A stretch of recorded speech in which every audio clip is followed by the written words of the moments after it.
10 సంవత్సరాల దుర్మార్గ పరిపాలన అంతమొందించి కాంగ్రెస్ పార్టీ రథసారథిగా కాంగ్రెస్ పార్టీని అధికారానికి తీసుకొచ్చిన మన మల్కాజ్గిరి ముద్దుబిడ్డ పార్లమెంటు సభ్యుడు అప్పుడు ఇప్పుడు మన ప్రియతమ నాయకుడు రాష్ట్ర ముఖ్యమంత్రి గౌరవనీయులు రేవంత్ రెడ్డి గారికి మీ కరతాళధ్వనులతోటి స్వాగతం పలకాలని కోరుతా ఉన్నాను.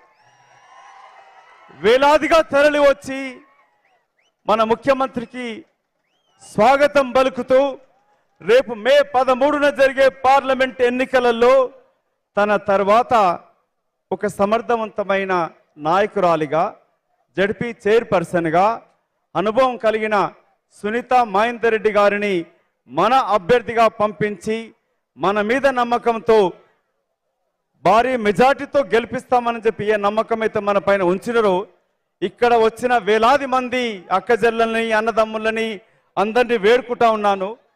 మీ యొక్క చేతులెత్తి గౌరవ ముఖ్యమంత్రికి మనం మాటిద్దామా? అత్యంత భారీ మెజార్టీ తోటి మన సోదరి సునీత మహేందర్ని గెలిపిద్దామా? ముఖ్యమంత్రి అయిన వెంటనే ఎల్బీ నగర్ మెట్రోని హయత్ నగర్ నా పుట్టిన గ్రామానికి వరకు పెంచినారు. నాగోల్ నుంచి ఎల్బీ నగర్ వరకు వస్తూ ఉంది. మన ఇక్కడి నుంచి ఓల్డ్ సిటీ నుంచి చంద్రానిగుట్ట నుంచి ఎయిర్పోర్ట్ వరకు మెట్రో విస్తరించిన మన ప్రియతమ ముఖ్యమంత్రికి కరతాళధ్వనులతోటి కృతజ్ఞత తెలపాలని కూడా కోరుకుంటా ఉన్నాం. మమ్మల్ని అందరి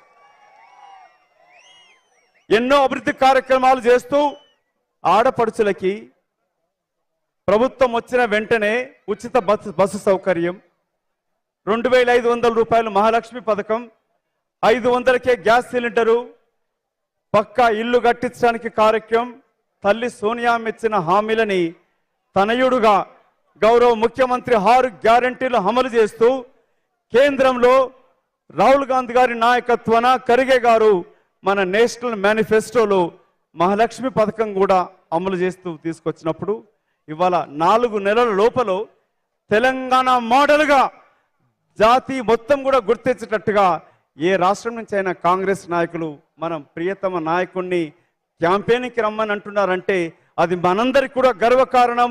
ముఖ్యంగా ఎల్బీ నగర్ ప్రాంతానికి అత్యంత గర్వకారణంగా భావిస్తూ 6 గ్యారంటీ అమలు, ముఖ్యమంత్రి పనిచేస్తున్న తీరు, ప్రజా పరిపాలన తీసుకొచ్చి మార్పు మొదలుపెట్టినాక బీఆర్ఎస్ నాయకులకి దడగొట్టింది. ఎండదెబ్బ కొట్టి మతి భ్రమించి మాట్లాడుతూ ఉన్న మాజీ ముఖ్యమంత్రి తనయుడు వాడి బామ్మర్ది మాట్లాడుతున్న తీరుని బిడ్డ ఇక్కడ వచ్చిన వేలాది మంది రేవంత్ రెడ్డి గారి సైనికులు ఇక్కడ ఉన్నారు, కాంగ్రెస్ పార్టీ సైనికులు ఉన్నారు. వారిని టచ్ చేస్తే మీ బట్టలు ఊడగొడతారు. మా ప్రభుత్వాన్ని పడగొట్టాలనుకుంటే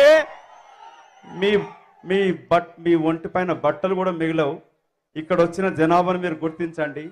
మా ప్రజా నాయకుడు ప్రజాప్రభుత్వం ఏర్పాటు చేసి ఇచ్చిన ప్రతి హామీలను నెరవేరుస్తూ ఇవాళ రైతు బజార్లో రైతులకి ఆగస్టు 15 లోపన రుణమాఫీ చేస్తానంటే లబ్బర్ చెప్పులు తిరిగి హరీష్ రావుకి దిమ్మ తిరిగిపోయినది. వాడికి ఎట్లా పదవి ఊడుతుందని చెప్పి రాజీనామాని భ్రమిస్తూ ఉన్నాడు.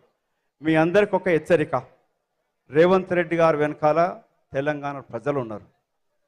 తెలంగాణలో ప్రజాప్రభుత్వం ఏర్పాటు చేసిన గౌరవ ముఖ్యమంత్రిని గుర్తించడం గౌరవించడం నేర్చుకోండి. మీకు మర్యాద లేకపోతే మర్యాద నేర్పిస్తాం. మంచిగా ఉంటే ప్రేమిస్తాం, ఎదురు తిరిగితే పాతి పెడతాం. ఒక మాట చెప్పాలి, 10 సంవత్సరాలు మీకు అధికారాన్ని ఇస్తే తెలంగాణ ప్రజలని మోసం చేసి దోచుకున్న మిమ్మల్ని కాళోజీ చెప్పినట్టుగా మనవాడే మోసం చేస్తే పాత బెటర్ అన్నాడు. ఇవాళ రేవంత్ రెడ్డి గారి నాయకత్వాన ప్రజాప్రభుత్వం ఏర్పడింది. మనందరం మీకు ఒకసారి మీ 2 చేతులెత్తి గౌరవ ముఖ్యమంత్రికి మాటిద్దాం. తన గౌరవం కాదు ఇది, కాంగ్రెస్ పార్టీ పటిష్టత. కాంగ్రెస్ పార్టీ మనందరం గర్వంగా ఎత్తి తిరిగేటట్టు ఉండాలంటే 15 సీట్లు ముఖ్యమంత్రి గారి లక్ష్యం 14 సీట్లను గెలవాలి. యావత్తు తెలంగాణ ప్రజలను వేడుకుంటా ఉన్నాం. 10 సంవత్సరాల దుర్మార్గ పరిపాలన బీజేపీ బీఆర్ఎస్ పరిపాలన అంతమొందించి ఇవాళ ఒక్కొక్కటి గెలవలేక బీఆర్ఎస్ పార్టీ ఇక్కడ బీజేపీతో చేతులు కలిపి తెరచాటున బీజేపీని గెలిపించే ప్రయత్నం చేస్తుంది. బీజేపీ బీఆర్ఎస్ 2 దొందుకు దొందే మోసపూరిత వాగ్దానాలతో వచ్చి మనల్ని మోసం చేసిన బీజేపీ బీఆర్ఎస్ని బొందబెట్టాలి. మన ప్రియతమ నాయకుడు రేవంత్ రెడ్డి గారి నాయకత్వాన యావత్తు తెలంగాణ ప్రజలను కోరుకుంటా ఉన్నాం. 14-15 సీట్లు ఇవ్వండి. కేంద్రంలో INDA ప్రభుత్వం ఏర్పడుతుంది.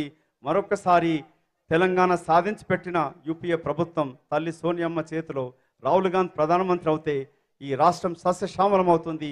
ప్రియతమ నాయకుడు రేవంత్ రెడ్డి గారికి ఈ ప్రాంత అభివృద్ధి కొరకై మెట్రో విస్తరణతోటి సమయం తక్కువ కాబట్టి వేదిక మీద ప్రతి ఒక్క నాయకులందరం కూడా ముఖ్యమంత్రి గారికి ప్రత్యేక కృతజ్ఞతలు, ధన్యవాదాలు తెలుపుకుంటూ మరొకసారి జై కాంగ్రెస్, జై కాంగ్రెస్, చేతి గుర్తుకే